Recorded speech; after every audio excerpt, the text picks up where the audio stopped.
The catastrophic failure of the ancient Jedi Order was not a failure of raw power or spiritual devotion. It was a fundamental failure of geometry and structural design.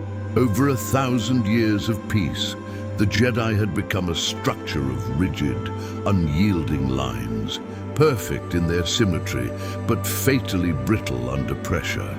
When the immense weight of Palpatine's empire and the Sith's amplification of ruin finally fell upon them, the Jedi didn't bend. They shattered like glass. Luke Skywalker survived not because he was a more powerful warrior than Grandmaster Yoda or a more skilled duelist than Mace Windu, but because he was a more flexible biological system.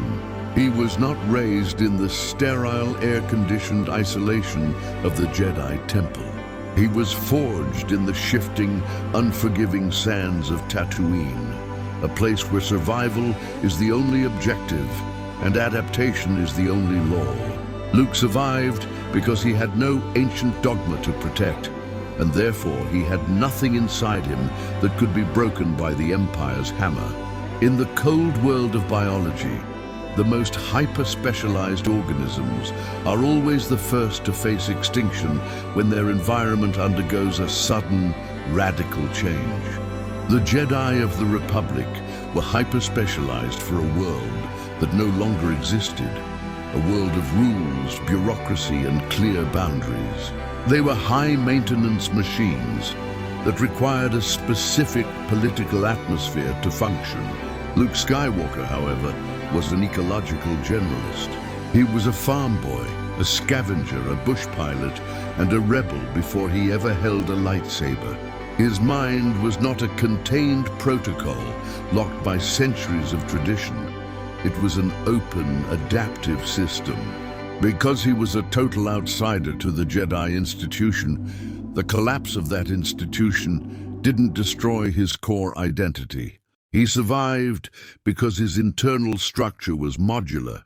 He could lose pieces of himself and still remain functional in a galaxy that had turned hostile to the very concept of the light. The old Jedi Order functioned like a massive, deeply interconnected power grid.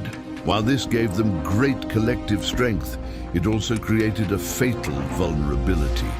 When Palpatine blew the main fuse with Order 66, the entire system went dark almost instantaneously. They were too connected, too dependent on the collective signal of the Council.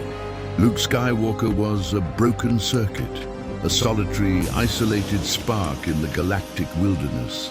He lacked the traditional Master-Padawan tether that had defined and limited every generation before him. This isolation, which appeared to be his greatest weakness, was actually his primary defense mechanism. He didn't carry the static noise or the heavy guilt of the Jedi's past failures. He was a clean signal in a noisy universe.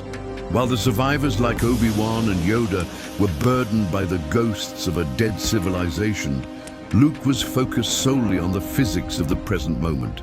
The Jedi Code was a blueprint for emotional suppression, teaching that attachment was the ultimate gateway to the dark side. They sought to be like cold, unmoving stones in a river.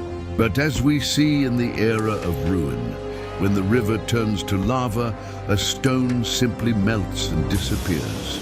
Luke Skywalker was not a stone, he was fluid. He allowed his attachments to his friends and his father to act as an anchor rather than a weight.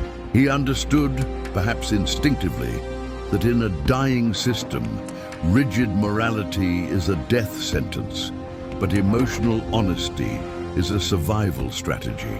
He succeeded where the High Council failed because he realized that the light doesn't require the absence of emotion, but the integration of it. He used his love as a compass in a world where the traditional maps of good and evil had been burned to ashes by the Sith. The Jedi of the prequel era fought with a decorative, ritualistic elegance, a style of combat suited for a time of ceremony and high social status. Luke Skywalker fought with a desperate, unrefined, and brutal efficiency. To him, a lightsaber was not a symbol of rank or a religious icon.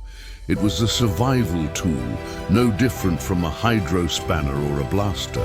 This fundamental shift from art to utility is the key to his survival. He didn't care about the proper or traditional way to hold the Force. He only cared about the way that kept him alive for another hour. He represented the brutal evolution of the blade, a weapon that had stripped away the ornaments of a dead age to become something sharper, uglier, and more effective. He was a Jedi who knew how to survive in the dirt, a warrior who understood that to defeat a monster, you don't need to be a saint.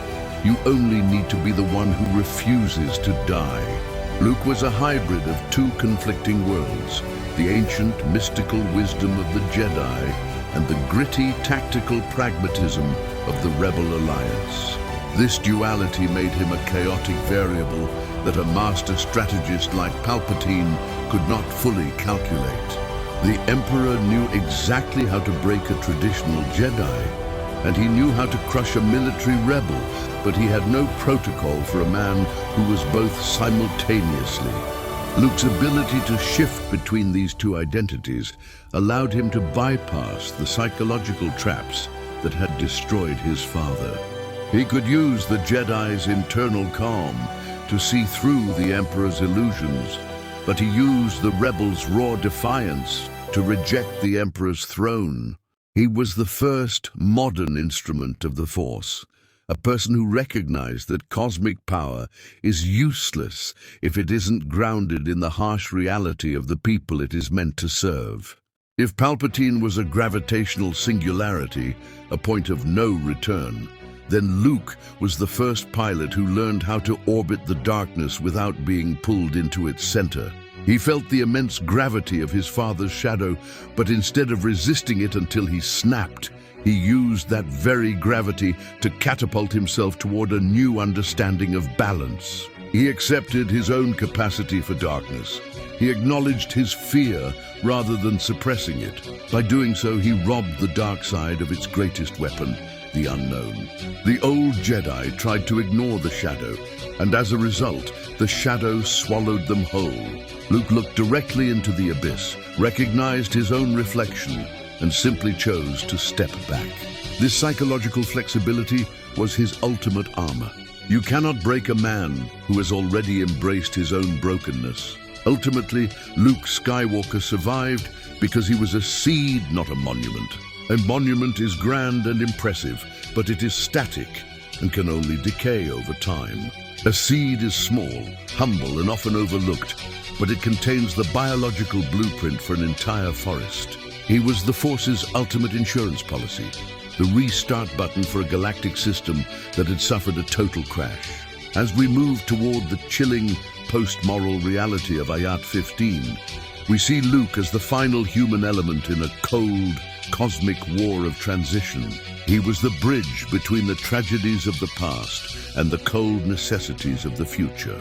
He survived not because he was the strongest or the wisest, but because he was the most willing to change his shape to fit the container of the future.